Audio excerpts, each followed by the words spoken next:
ఆంధ్ర తెలంగాణలో తక్కువ ఫీజులతో high quality results ఇస్తున్న ఏకైక సంస్థ తిరుమల్ ఐఏఎస్ ఇన్స్టిట్యూట్. కేటీఆర్ కు మరో షాక్ తగిలింది. ఫార్ములా ఈ కార్ రేసింగ్ లో అవకతవకలు జరిగాయని ఆయనపై ఏసీబీ కేసు నమోదు చేసి A1 గా చేర్చగా తాజాగా ఈడీ కూడా నోటీసులను జారీ చేసింది. వచ్చే నెల 7వ తేదీన విచారణకు రావాలని నోటీసుల్లో పేర్కొంది. ఇదే సమయంలో సీనియర్ ఐఏఎస్ అధికారి అరవింద్ కుమార్, హెచ్ఎండిఏ మాజీ చీఫ్ ఇంజనీర్ బిఎల్ఎన్ రెడ్డిలకు కూడా ఈడీ నోటీసులు ఇచ్చింది. వీరిని జనవరి 2, 3 తేదీలో విచారణకు రావాలని నోటీసుల్లో పేర్కొంది. ఫార్ములా ఈ కార్ రేస్ కేసును ఏసీబీ ఎఫ్ఐఆర్ ఆధారంగా పీఎంఎల్వీ కింద ఈడీ విచారణ జరుపుతోంది. ఫెమా నిబంధనలను ఉల్లంఘించినట్లు ఈడీ అధికారులు గుర్తించారు. ఎఫ్ఏఓకు 55 కోట్లు నగదు బదిలీ, ఆర్థికపరమైన అవకతవకలు జరిగినట్లుగా ఈడీ అధికారులు అనుమానిస్తున్నారు. ఫార్ములా ఈ కార్ రేసింగ్ లో అవకతవకలు జరిగాయని కాంగ్రెస్ ప్రభుత్వం ఎప్పటి నుంచో కేటీఆర్ పై ఆరోపణలు చేస్తూ వస్తోంది.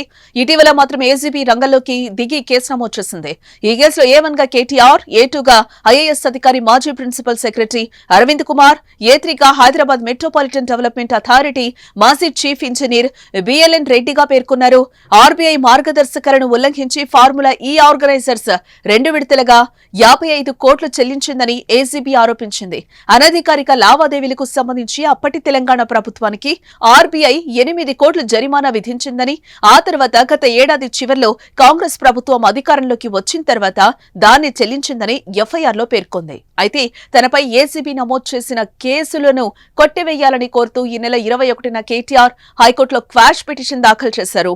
ఆ పిటిషన్ పై విచారణ చేపట్టిన ధర్మాసనం 2 విచారణలను జరిపి ఈ నెల 31 వరకు కేటీఆర్ ను అరెస్టు చేయకూడదని ఆదేశాలు జారీ చేసింది. ఏసీబీ కేసు తర్వాత ఈడీ రంగంలోకి దూకింది. అసలు ఈ రేసు నిర్వహణకు ప్రతిపాదనలు ఎలా చేశారు, దీన్ని ఎవరు ఆమోదించారనే కోణంలో సమాచారాన్ని సేకరిస్తోంది. ఖర్చు ఎలా అంచనా వేశారు, చెల్లింపులు ఎలా జరిపారు వంటి వాటికి సంబంధించిన వివరాలపై ఆరా తీసి తాజాగా కేటీఆర్ కు నోటీసులు జారీ చేసింది. కేటీఆర్ కు ఈడీ నోటీసుల జారీతో మరోసారి రాష్ట్ర రాజకీయం వేడెక్కింది.